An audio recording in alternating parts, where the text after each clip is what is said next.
My boss denied my maternity leave and fired me, so I delivered my revenge with twins. I should have known something was off the minute Brad called me into his office with that smug little smile stretched across his perfectly moisturized face. You know the type. Too many teeth, too much gel, and absolutely no soul behind those pale blue eyes. I was 6 months pregnant and glowing, or sweating, depending on who you asked. I had been with the company for 5 years. Senior marketing. Analyst. Efficient. Reliable. Unproblematic. Just the way Brad liked his female employees. Until, of course, one of them dared to expand her uterus. "Lena," he said, gesturing to the chair in front of his oversized desk like he was about to offer me a yacht instead of what came next. "I have good news." My stomach tightened. Not the baby. The dread. "You've been killing it this quarter," he continued, opening a folder filled with charts I had made. Charts that had taken me 4 weekends and a few panic attacks to complete. "And upper management agrees. We want to promote you." My eyebrows lifted before I could stop them. "Wow. Really? Really?" Head of campaign strategy. It's a big step. It was a big step. More money, more responsibility, and more hours. "But," he added, and of course there was a but, "it comes with a timeline. We need someone fully present. This isn't the kind of position that accommodates long leaves." There it was.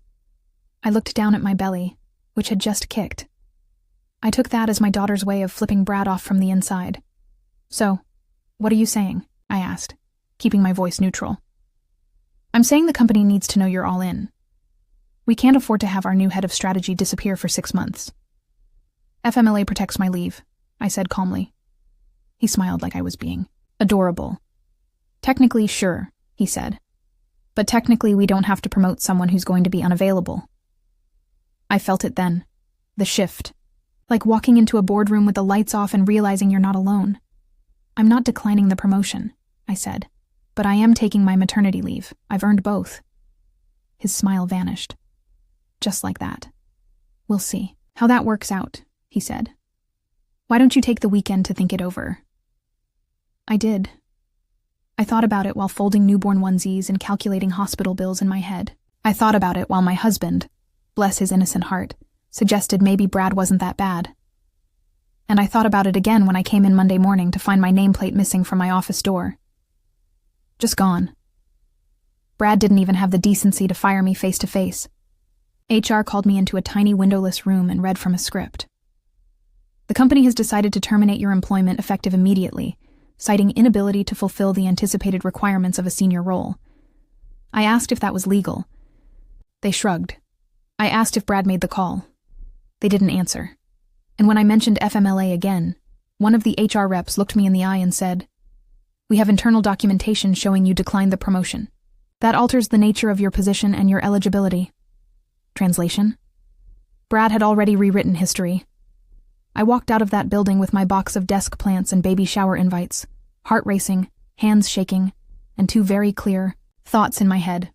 1, I was going to have these babies, and 2, I was going to ruin Brad. But first, I had to give birth to twins. Because yeah, I didn't know it at the time, but that baby girl I thought I was carrying, turned out she came with a surprise guest. The twins were born on a rainy Tuesday in April. Lily and Leo. 2 perfect, squirmy miracles who changed everything and gave me something no promotion ever could. Perspective. But don't get me wrong, I wasn't about to let Brad get away with it. Not while I was up at 3 a.m. every night, nursing and watching legal advice videos on YouTube like they were ASMR. See, what Brad didn't know, or didn't bother to learn, was that my husband's sister, Tina, was a lawyer, and Tina loved revenge more than she loved wine. Which was saying something. We met 1 week after the twins came home. I was still in mesh underwear, and she was already scribbling on a yellow legal pad, like we were in an episode of Suits. "He forged documentation saying you declined a promotion," she said flatly. "Yep. And then used that to claim your role was no longer protected under FMLA?" I nodded, wiping spit up off my shoulder. "Jesus," she said. "That's not just illegal. That's artfully illegal." "Thanks," I muttered. Tina smirked. "Oh, we're suing," she said. But first, let's make him sweat. Now I know what you're thinking. Why not just burn the place down? Metaphorically, of course. Why not file a lawsuit immediately, go nuclear, make headlines? Because that's not satisfying enough. Brad was the kind of man who thought consequences were for interns. He needed something slower, colder, public. He needed to be humiliated. So we waited. For 6 months, I documented everything. Emails, voicemails, Slack messages, even an old internal memo where Brad basically admitted that women who have kids lose focus. He said that in writing, in 2023, while running a department full of women. Meanwhile, Tina quietly reached out to a few of her friends, journalists, employment watchdog groups, a certain very loud TikTok influencer who loved a corporate takedown. But the real fun began when the company posted my old job, the one Brad claimed I couldn't do because of my leave, and hired someone for it. A man who had less experience, no advanced degree, and according to LinkedIn, was Brad's golfing buddy. I screenshotted everything, and then I waited a little more, until one day, the company launched a flashy new campaign. Guess whose work it was? Mine. Brad had repackaged one of my pre-maternity strategies, the same one I presented before being fired, and was now parading it around like it was his golden goose. That was the final straw. Tina made the first call that afternoon, and I began crafting the perfect little bombshell. Not literal. Of course. No. This was going to be poetic. The plan was simple. Expose the truth, with receipts. But first we needed to get inside, and that's where Jake came in. Jake was an old coworker, sweet guy, a bit nerdy, still worked at the company. Still hated Brad, and he owed me a favor. When I called him, he didn't hesitate. "Tell me what you need," he said. So I did. Every file, every email, every timestamp proving that Brad had used my work post-termination, forged HR documents, and systematically pushed out female employees who got too pregnant for his taste. Jake was nervous, but determined. "I'll get it to you by Friday," he promised. And he did. Which is why, as I held Leo on one hip and stirred mac and cheese with the other, I smiled, because Brad had no idea the storm coming for him. And this time I wasn't just fighting for me. I was fighting for every woman he ever manipulated, fired, or intimidated. And, trust me, Brad was about to learn what postpartum rage really looked like. I didn't sleep the night before the drop, not because of the twins. They'd finally learned to sleep at the same time. A miracle so profound I nearly wept over it. No, this time, it was the adrenaline. The kind that wraps around your ribs like a corset and doesn't let you breathe. Jake had delivered the mother load. Tidy zip folder labeled, "Just in case Brad's a douche," which felt both accurate and wildly understated. Inside, my original campaign strategy file, time-stamped and backed up to the company server. A second document, also time-stamped, showing Brad's exact copy, with my name stripped and his inserted like some lazy high school plagiarist. Several Slack messages from him mocking emotional hires, and one truly delightful audio file of Brad laughing at the idea of paternity leave. "I'm not raising someone else's kid just because my wife wanted a hobby," he said between sips of what I can only assume was his third IPA Gold. It was all gold, but I wasn't satisfied yet. I wanted it to hurt. So I started with a little preview, a teaser, if you will. I created a Gmail account, burner, naturally, and sent an anonymous tip to a journalist I knew from college. We hadn't spoken since a drunken karaoke night where I murdered a Bon Jovi song, but her Twitter bio still said "Whistleblowers welcome." Subject line, "Marketing exec fired pregnant employee, stole her work, bragged about it attached, one screenshot." Just one. Brad's Slack message saying, and I quote, "Why invest in Lena's future if her uterus is going to ruin it anyway?" No context, no name, just a whiff of scandal. It took 5 hours for it to go viral. By noon, the tweet had 34,000 likes. By 2, it was on Reddit. By 5, a TikTok girl with eyeliner sharper than Brad's morals had posted a dramatic reading of the Slack message, complete with fake tears and a wig she claimed was giving toxic boss energy. Hashtag, not Brad. The bad boss. I watched it all from my couch, eating cereal out of a mug, one twin sleeping on my chest and the other drooling on my knee. He had no idea yet. That was the best part. Brad had always loved attention, loved the spotlight. But this was the kind of attention that sticks to your reputation like gum on a Gucci loafer. Tina called me that evening. "Congratulations," she said, dry as ever. "He's officially trending." I grinned, but we were just getting started. The next move was legal. Tina filed the lawsuit the following week. Wrongful termination, retaliation, discrimination, violation of FMLA. Oh, and defamation. Because Brad had circulated an internal memo claiming I'd been let go for performance issues, which was adorable, considering my issues had literally just won the company a major client 2 months before my firing. The lawsuit landed like a bomb. Not just on Brad, but on the entire company. Apparently, HR had been managing more than just my exit. 3 other women reached out after the viral post, all former employees, all pushed out after announcing pregnancies. One had been laid off 2 weeks before giving birth. Another had been demoted to consultant without benefits. Brad had a pattern, and I had the receipts. We filed the class action the following Tuesday. The company tried to play it cool, released a statement about their commitment to diversity and inclusion, which might have worked better if the stock photo they used didn't include a woman in a lab coat who turned out to be a toothpaste model from Getty Images. People weren't buying it. Brad's name was plastered everywhere. Twitter, LinkedIn, even a Reddit AMA titled, "Ask Me About My Ex-Boss Who Fired Me While Pregnant." Spoiler, I answered anonymously, and I answered everything. But the real dagger? The final twist of the knife, that came from within. Jake texted me in the middle of the night. "You're gonna want to see this." Attached was a screenshot of an internal email from Brad to the board, dated the day after my firing. It read, "We'll recycle Lena's Q2 strategy. Nobody in the room needs to know where it came from." He signed it. Let's keep things efficient. I wanted to frame it. Tina did one better. She included it in the lawsuit. The company's lawyers started calling by the end of the week. Settlements, quiet payouts, NDAs. But I wasn't interested in quiet. I had been quiet for 6 months, quiet while nursing 2 humans, quiet while healing from a C-section, quiet while piecing together my career from scraps. Now I wanted noise. So I went on a podcast. A small one, run by 2 sisters in Wisconsin. They interviewed women who'd been pushed out of corporate America. It wasn't huge, yet. But their followers were loyal. I told my story, every detail, no company names. No direct accusations, but Brad knew. Everyone who worked with him knew. And the next morning, Jake sent me one last gift, a resignation email, from Brad. Short, cold, almost sterile.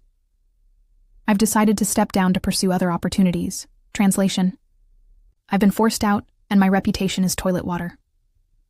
I thought that would be enough. But karma has range. Turns out, Brad had been angling for a senior role at another agency.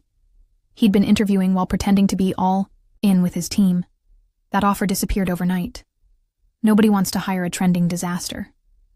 Even better, his wife filed for divorce. That part wasn't public, but I heard it through the grapevine. Apparently, she'd seen the podcast, and the TikToks, and the Reddit threads.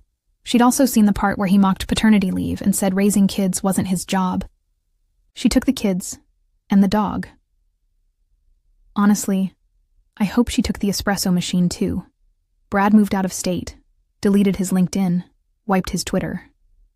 Meanwhile, I started my own consulting firm. Small at first, just me and a few clients who liked working with someone who could out-strategize a boardroom while burping a baby. But it grew. Fast. One of my clients? The company that dropped Brad's agency after the scandal broke. They liked my bold direction. I liked their checks. People say revenge is best served cold. I disagree. It's best served warm. Cradled in your arms, with a baby on each hip, and a bank account that says, "You made it." Brad thought he could erase me, but I came back louder. Smarter, and holding twins.